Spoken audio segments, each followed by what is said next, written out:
Okay, Acts 2, 1-21. On the day of Pentecost, all the believers were meeting together in one place. Suddenly there was a sound from heaven like the roaring of a mighty windstorm, and it filled the house where they were sitting. Then what looked like flames or tongues of fire appeared and settled on each of them. And everyone present was filled with the Holy Spirit and began speaking in other languages, as the Holy Spirit gave them this ability. At that time there was devout Jews from every nation living in Jerusalem. When they heard the loud noise, everyone came running, and they were bewildered to hear their own languages being spoken by the believers.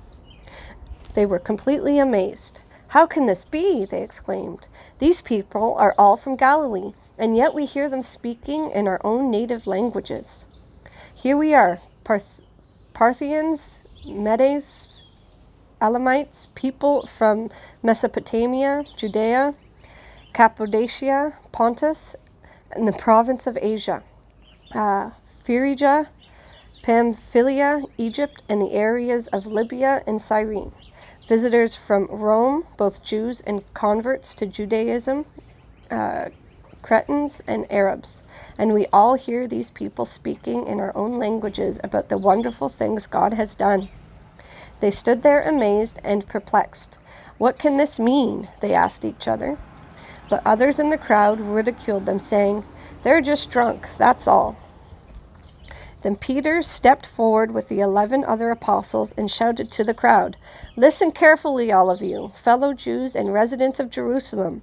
Make no mistake about this. These people are not drunk, as some of you are assuming. 9 o'clock in the morning is much too early for that. No, what you see was predicted long ago by the prophet Joel. In the last days, God says, I will pour out my spirit upon all people. Your sons and daughters will prophesy. Your young men will see visions, and your old men will dream dreams. In those days I will pour out my spirit, even on my servants, men and women alike, and they will prophesy.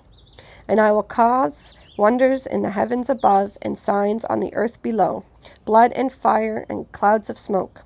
The sun will become dark, and the moon will turn blood red before that great and glorious day of the Lord arrives. But everyone who calls on the name of the Lord will be saved."